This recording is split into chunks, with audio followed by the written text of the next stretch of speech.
প্রশাসন ক্যাডারের সাবেক ও বর্তমান কর্মকর্তাদের প্রতিবাদ সভায় জনপ্রশাসন সংস্কার কমিশনের প্রধান আব্দুল মুঈদ চৌধুরীর পদত্যাগের দাবি উঠেছে। বুধবার রাজধানীর বিয়াম মিলনায়তনে অনুষ্ঠিত এ সভায় প্রশাসন ক্যাডারের অবসরপ্রাপ্ত কর্মকর্তা জাকির হোসেন কামাল এই দাবি তোলেন। সভায় উপস্থিত কর্মকর্তারা তাতে সমর্থন জানান। জনপ্রশাসন সংস্কার কমিশনের প্রধান আব্দুল মুঈদ চৌধুরীর উদ্দেশ্যে ১৯৮৬ ব্যাচের কর্মকর্তা জাকির হোসেন বলেন, আপনি তো পরীক্ষা দিয়ে পদোন্নতি নেননি, যেহেতু আপনি এ কাজ করেছেন, আপনি অবিলম্বে সংস্কার কমিশন থেকে পদত্যাগ করেন। মুঈদ চৌধুরীকে পদত্যাগ করে প্রশাসন ক্যাডারে সিনিয়র কর্মকর্তাদের সমন্বয়ে জনপ্রশাসন সংস্কার কমিশন পুনর্গঠনের দাবি জানান তিনি।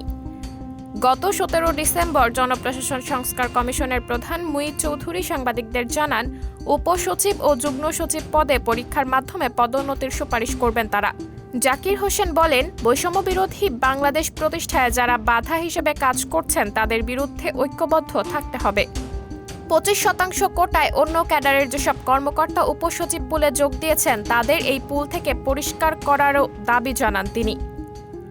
এর আগে বিদ্যুৎ বিভাগের সিনিয়র সহকারী সচিব সোহেল রানা বলেন, উপসচিব পদে ৫০% হারে পদায়ন বৈষম্যমূলক, অযৌক্তিক ও ষড়যন্ত্রমূলক। রাষ্ট্রকে দুর্বল করার কোনো প্রচেষ্টা চলছে কিনা এটাও আমাদের দেখতে হবে। প্রশাসন ক্যাডারের চাকরিরত কর্মকর্তাদের পাশাপাশি অবসরে যাওয়া এই ক্যাডারের কর্মকর্তারাও সভায় যোগ দেন। বিভিন্ন জেলায় ডিসি ও ইউএনওরা অনলাইন প্ল্যাটফর্মে সভায় যুক্ত হন। বাংলাদেশ অ্যাডমিনিস্ট্রেটিভ সার্ভিস অ্যাসোসিয়েশন এবং বিসিএস কল্যাণ বহুমুখী সমবায় সমিতি লিমিটেডের যৌথ আয়োজনে প্রতিবাদ সভা অনুষ্ঠিত হয়।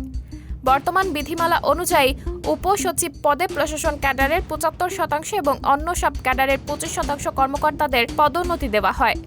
জনপ্রশাসন সংস্কার কমিশন সরকারের উপসচিব পদে পদোন্নতিতে প্রশাসন ক্যাডারের জন্য ৫০% এবং অন্যান্য ক্যাডারদের জন্য ৫০% কোটা রাখার যে সুপারিশ করার কথা বলেছে সেটিকে বৈষম্যমূলক, অযৌক্তিক, ষড়যন্ত্রমূলক বলে মনে করেন প্রশাসন ক্যাডারের কর্মকর্তারা। সাবরিনা জলিল, সবার কথা।